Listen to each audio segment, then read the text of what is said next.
लक्षात घ्या, तुम्ही जिवंत झाले पाहिजेत. दिसतानी तर जगतानी दिसतायत, पण आपल्यातलाच माणूस ज्यावेळेस गद्दार होत असतो ना, त्यावेळेस चांगलेही माणसं काही करू शकत नाहीत. म्हणून एका मंडपाखाली, एका छत्राखाली येण्यासाठी आम्हाला ते शिकवतात. लक्षात घ्या. म्हणून शास्त्रही भगवद्गीताही सांगते की क्लेब्यम्मा स्मगम पार्थ नैत्योपपद्धते क्षुद्रम हृदय दौर्बल्यम. क्षंडासारखा काय बसलास अर्जुना, तुला शस्त्र हातामध्ये घ्यावा लागणार आहे. ही गीतेची शिकवण आहे. लक्षात घ्या. ज्यावेळेस आमच्या देशावरती निरापराध लोकांना गोळ्या घातल्या जातात ना, पहलगाम सारख्या ठिकाणी, त्यावेळेस शास्त्र हातामध्ये घेऊन चालणार नाही. लक्षात घ्या. त्यावेळेस शस्त्र हातामध्ये घ्यावा लागणार आहे. शस्त्र नहीं उठाओगे ना तो राष्ट्र खो दोगे, आणि शास्त्र नहीं उठाओगे तो संस्कृती खो दोगे. कवी म्हणतो, वेळेनुसार आम्हाला शास्त्रही हातामध्ये घ्यावा लागणार आहे आणि वेळेनुसार शस्त्रही हातामध्ये घ्यावा लागणार आहे. इतिहास जर पाहिला ना, राजांनी आपल्या मुलाला घडवलं, काही संस्कार दिले असतील. ज्या 16व्या वर्षामध्ये आमच्या मुलाला चालायला शिकावं लागतं, जगायला शिकावं लागतं, काय खावं शिकावं लागतं. माझ्या शंभू राजाने 16व्या वर्षी मराठी नाही संस्कृतमध्ये असणाऱ्या अनेक संस्कृत ग्रंथाची निर्मिती केलेली. त्याच्यामध्ये बुधभूस असेल, नखशिखा ग्रंथ असेल, नायिका भेद असेल, अशा अनेक ग्रंथांची शंभूराजांनी निर्मिती केली. काय अरे, पराक्रमी शूरवीर तर होतेच धर्मवीर संभाजी महाराज, पण साहित्याची जाणही होती. हे संस्कार या सप्त्याच्या माध्यमातून, या प्रतिमेच्या माध्यमातून आज थोडं बोलावं वाटलं. मी रोज हार घालतो. त्यांनी शिकवले ते बाळ कडू दिलेलं आहे शंभूराजांना. अनेक लढाया जिंकल्या, पण ज्यावेळेस गणोजी शिर्क्यान सारखे आपलेच भावकी मधले आपलेच नातेवाईक जर गद्दार होतात ना, नाईविलाजाने हरावा लागलं. लक्षात घ्या. घर का भेदी लंका ढाय. लक्षात घ्या. ज्यावेळेस घरचाच भेदी होतो ना, बघा आता मागे एक सिनेमा आलेला होता, संगमेश्वराच्या मंदिराजवळ माझ्या शंभूराजाला ज्यावेळेस पकडण्यात येतं ना, सोबत असणारा कवी कळश, एक अमात्य असणारा, एका मिनिटामध्ये सोडून महाराज त्याला पळून जाऊ शकत होते, पण महाराजांनी सांगितलं नाही, या रक्तामध्ये बेमानी नाही. लक्षात घ्या. आम्ही मरू पण वाकणार नाही. लक्षात घ्या. सिंहाच्या जबड्यात घालून हात मोजवीन जात ती मराठ्याची, पळणारी नाही. लक्षात नाही जाणार नाही.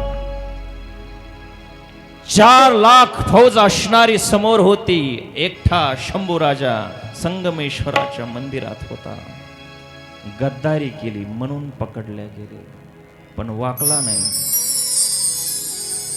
ज्यावेळेस सेवकांनी पकडलं ना, चेहऱ्यावरती थोडी छेटा नव्हती दुःखाशी.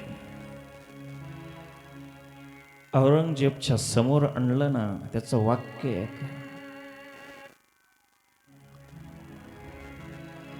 औरंगजेबाने सांगितलं, संभा, ही तुझी जी तीक्ष्ण नजर आहे ना, ती माझ्या पायाजवळ ठेव.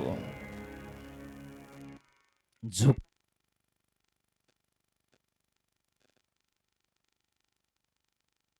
डोळ्यासमोर घडलेला हा काळा कुट्ट इतिहास शंभूराजांचा. माझ्या राजाने सांगितलं, ही नजर कोणासमोर झुकणारी नाही. लक्षात घ्या. औरंगजेबाने सांगितलं, बस संभा, तू फक्त धर्म परिवर्तन कर. हे संपूर्ण सह्याद्री प्रांत आहे ना, जवळी प्रांत मी तुझ्या स्वाधीन करतो. शंभूराजा म्हणतात, सिंहाचा ज्यावेळेस छावा असतो ना, मरेल पण तो गवत खात नाही, लक्षात घ्या. राजाचा छावा आहे. औरंगजेबाने सांगितलं, हा फार बोलतोय, हिची जीवा उकडून टाका. कुठलाही विचार न करता शंभू राजांची जीभ उखाडल्या टाकली. काय वेदना होत असत्या, तरी राजा झुकला नाही, लक्षात घ्या. ताट बाणेने उभा होता, कबोले संभाळ. झुकत नव्हता राजा. ज्याप्रमाणे एखादा फळ सोलतात ना, त्याप्रमाणे शंभू राजाची कातडी सोलण्यात आली. लाल असा बुंद दिसत असणारा शंभू राजा, डोळ्यामध्ये तरी कुठली दुःखाची छटा नव्हती चेहऱ्यामध्ये. औरंगजेबाच्या डोळ्यामध्ये ती नजर डोकावत होती. औरंगजेबाला ते सहन होत नव्हतं. शेवटी सांगितलं, या संभाचे दोन्ही डोळेत ना लाल सळयाने फोडून टाका. शिपायाने लाल सळया त्या अग्नीतून काढल्या. भेद होता फोडण्यासाठी. नजर अशी होती शंभूराजांची. त्यांनी प्रार्थना केली हळू आवाजामध्ये, राजे नजर तरी बंद करा. आम्ही जर आपले डोळे नाही फोडले ना, औरंगजेबाच्या हाताने आम्हाला मरावा लागणारे डोळे बंद करा. आपले डोळे बंद होत नाही. लाल सळाया आणि शंभू राजाचे ते दोन्ही डोळे चरचर करीत त्या ठिकाणी फोडण्यात आले. लक्षात घ्या, तुळापूर काय म्हणत असं या स्वराज्यासाठी सोबत असणारा कवी कलश काय म्हणतो, ऐका ऐका. हाथी घोड़े तोप तलवारें फौस्त तेरी सारी है, पर जंजीर में जकड़ा राजा मेरा आप भी सब पे भारी है.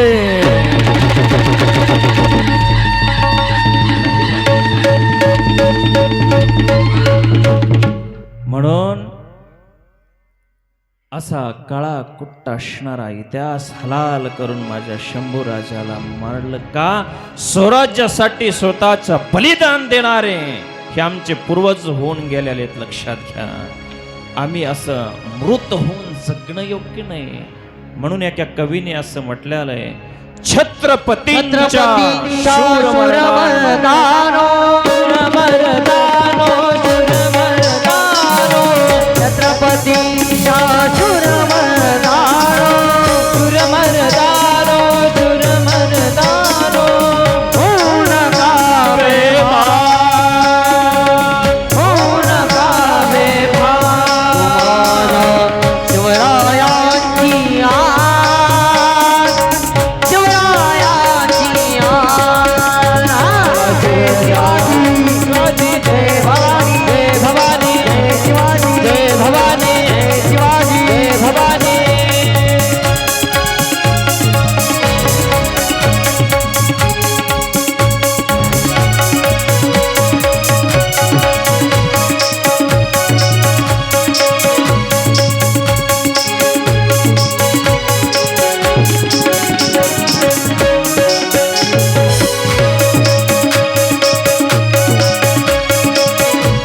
छत्रपती शिवाजी महाराज की जय. धर्मवीर संभाजी महाराज की जय.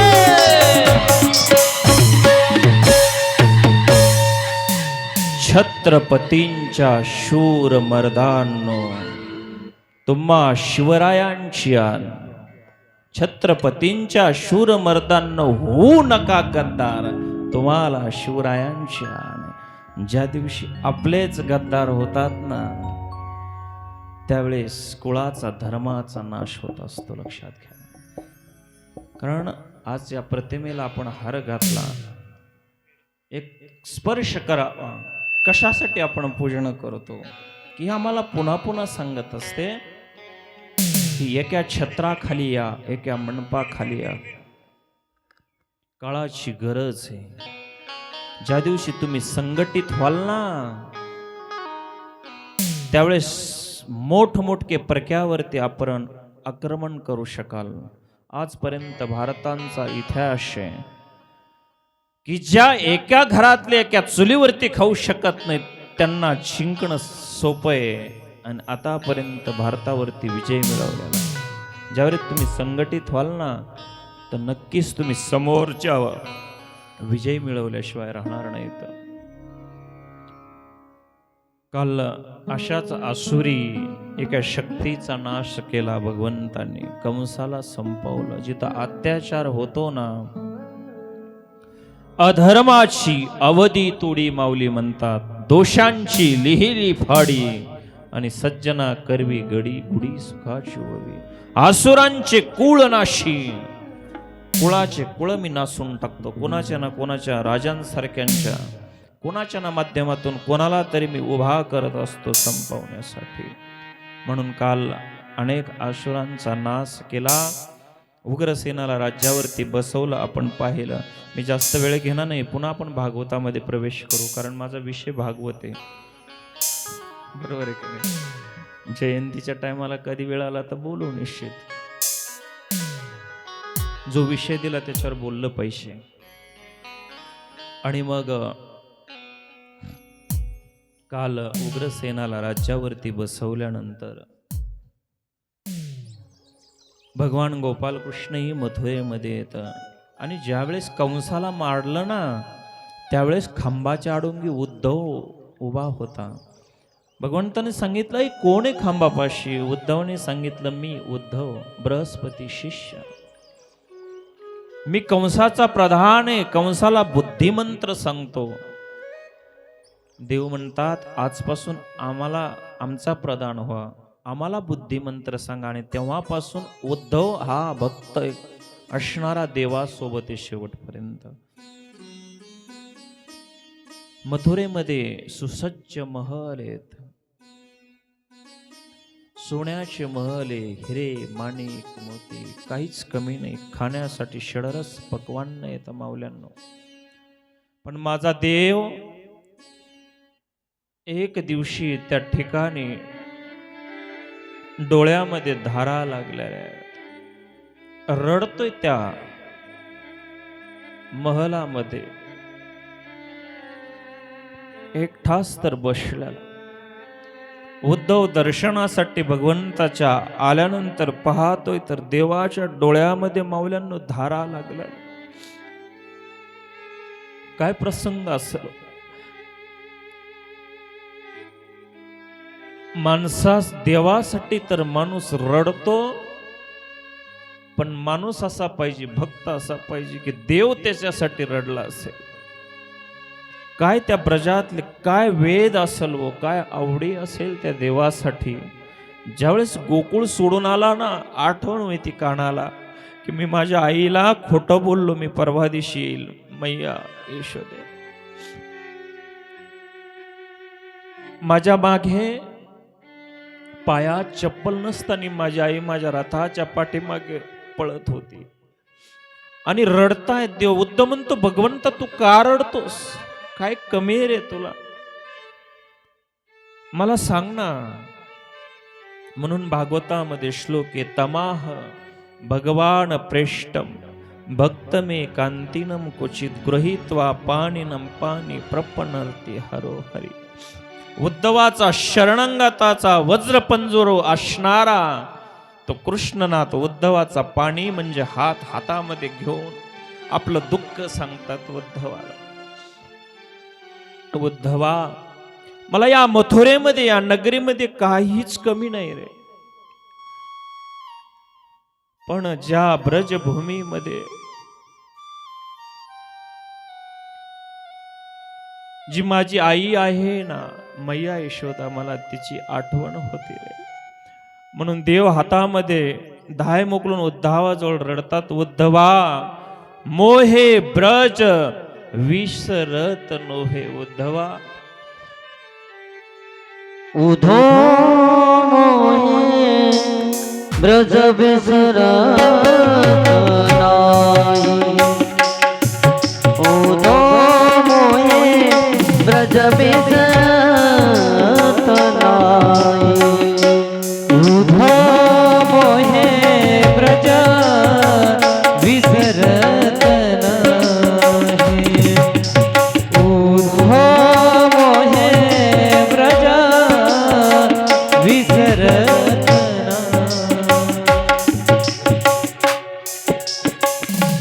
उद्धवा, माझी जी मैया आहे ना, मला साधा काटा जरी टोचली ना, साधा ताप जरी आला ना, तर हजारो वैद्य त्या ठिकाणी माझी मैया गोळा करायची. आणि मी ज्यावेळेस सकाळी उठायचो ना, माझी जी मैया ना, माझ्या स्वतःच्या पदराने वल्ल्या कपड्याने माझा चेहरा पुसायचे. सगळंच ते सगळंच. पण गोकुळातल्या गोपिकांचं प्रेम, नंद बाबाचं स्नेह आणि मैया यशोदेचं वात्सल्य इथं नाही रे. म्हणून असं म्हटलं, जननी जन्मभूमीश्च स्वर्गादपि गरीयसी.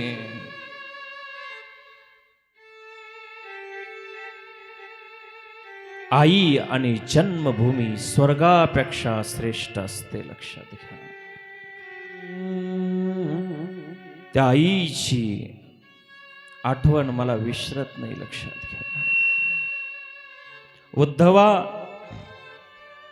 ज्यावेळेस मी खेळायला जायचो ना बाल गोपालांसोबत, त्यावेळेस माझी आई ताटामध्ये दही आणि स्वतःच्या हाताने मला दही. प्रोत समय माता जसुमती, अरुणंद देखी सुख पावत.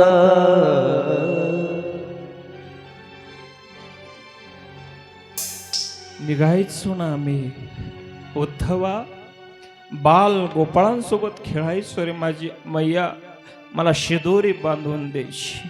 गोकुळातले कुंजवन असतील, यमुनेचा काठ असेल, बंशीवट असेल,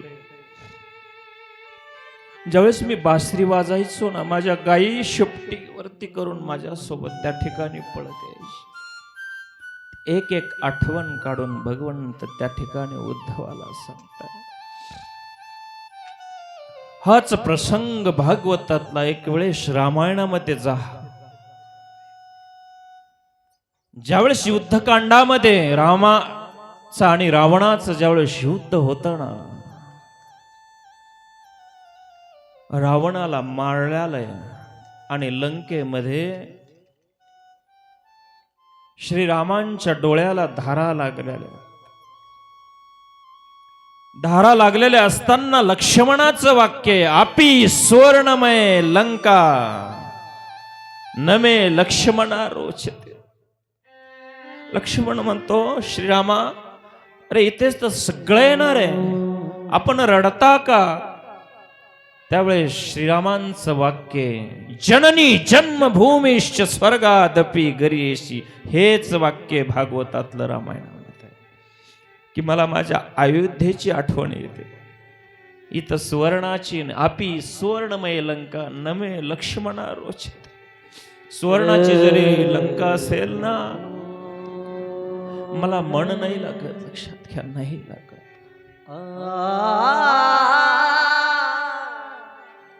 म्हणून केवढंही मोठं व्हा, केवढंही मोठं व्हा, पण जननी म्हणजे आई आणि जन्मभूमी म्हणजे स्वतःच गाव स्वर्गापेक्षा श्रेष्ठ असतं. मागे कोरोनाच्या काळामध्ये जा, आम्ही मुंबईला असो, पुण्याला असो, ज्यावेळेस कोरोना सारखं संकट आलं ना, त्यावेळेस आमच्या गावची आम्हाला आठवण झाली, लक्षात घ्या. गावाकडे परत यावं लागलं. म्हणून शेवटी गाव आणि जन्मभूमी स्वर्गापेक्षा श्रेष्ठ आहे. भगवंत उद्धवाजवळ रडतात, उद्धव, माझं एक काम करशील का? जा ना, तू गोकुळामध्ये जा. उद्धव म्हणतात, भगवंता, मला गोकुळातले कसे ओळखतील रे? मी माझा रथ देतो उद्धवा तुला, माझा पितंबर देतो, तू गोकुळामध्ये जा.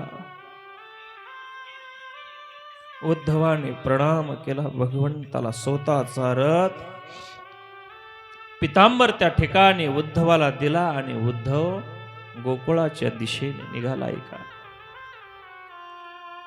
ज्यावेळेस आक्रूर कृष्णाला कानाला नेण्यासाठी ब्रजभूमीमध्ये गोकुळामध्ये गेलताना तेव्हापासून लहान लहान असणारे जे मित्र होते ना कान्हाचे, मधुमंगल, सुभल, तोष, सुभद्र, भद्र, एवढी आठवण, एवढा वेद कान्हाचा. रोज त्या वाटेवरती गाई यमुनाच्या काठेवरती जायचे आणि ज्या दिशेने आपला कान्हा गेला ना मथुरेला, त्या वाटावरती येऊन बसायचे माऊल्यांनो आणि एक टक लावून सतत मथुरेच्या दिशेने बघायचे. त्यांची निराशा व्हायची दिवस मावळल्यानंतर. पुन्हा दुसऱ्या दिवशी त्या वाटेवरती जाऊन बसायचे आणि एक दुसऱ्याला म्हणायचे, आपणा लाला आरे होय गो, आपणा गोविंद आरे होय गो. ब्रज भाषामध्ये म्हणायचे, आपला आज लाला येईल, आपल्याला भेटण्यासाठी आपला लाला येईल असे म्हणायचे. निराशा व्हायचे, पुन्हा त्या रस्त्यावरती जाऊन बसायचे. एक दिवशी दिवस मावळला, मुलं रडायला लागले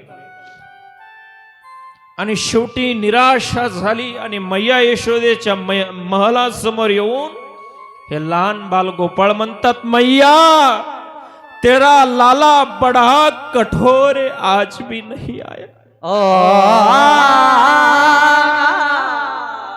मैया यशोदा कानावरती हात ठेवते मावल्यांनो, रडते त्या ठिकाणी. काय वेद असा. रथ आता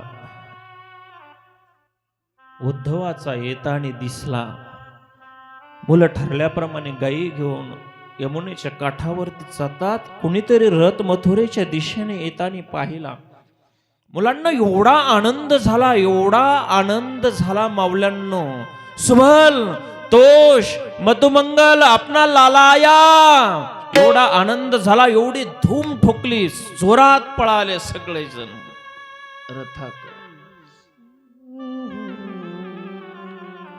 मधुमंगल सगळ्यात प्रिय मित्र असणारा कान्हाचा रथ जवळ आला. त्याच्यामध्ये बृहस्पती शिष्य उद्धव होता. रथाचा पडदा लावलेला होता. बराच वेळ झाला, उतरत नाहीये त्या ठिकाणी कान्हा. मधुमंगल म्हणतो, मित्रा सुभल, आपला कान्हा नाही या रथामध्ये. काय म्हणतो? आपला कान्हा नाही या रथामध्ये. आपला कान्हा असताना आतापर्यंत उडी मारून आपल्या गळ्यात पडला असता. पडदा बाजूला केला. बृहस्पती शिष्य उद्धव त्या रथाच्या खाली उतरला. मधुमंगल म्हणतो, वा वा रे वा कान्हा, एवढ्या दिवसातून तुला आमची आठवण आली आणि उद्धवाला पाठवलंस. सगळे मुलं बाजूला होतात, रडायला लागतात. उद्धव खाली उतरल्यानंतर सज्जनो माऊल्यांनो ऐका, एका व्यक्तीला त्या गोकुळातल्या विचारलं, मैया यशोदेच्या महलाचा रस्ता कोणता आहे? त्या व्यक्तीने सांगितलं, आपण कोण? मी बृहस्पती शिष्य उद्धव, मी कृष्णाचा प्रधान आहे, मथुरेवरून आलो आहे. त्यावेळेस तो म्हणतो, कृष्ण आमचा प्राण वल्लभ आहे. जेव्हा तो गोकुळ सोडून गेला ना, तेव्हापासून मैया यशोदेच्या महलाचा रस्ता एवढा सरळ आणि सोपा झालाय. उद्धवा, कोणाला विचारण्याची गरज नाही रे, कोणाला विचारण्याची गरज नाही. बघ, हे जे पाणी वाहत आहे ना, ह्या पाण्याच्या कडाकडाने जा. जिथे पाण्याचा उगम आहे ना, तो मैया यशोदेचा महल आहे. उद्धवा, हे जे पाणी आहे ना, कोण्या पन्हाळाचं, कोण्या नदीचं, कोण्या नाल्याचं पाणी नाही. उद्धवा, त्या भगवंताच्या वियोगामध्ये लाखो गायी रडतात, लाखो गोपिका रडतात. त्याचं हे पाणी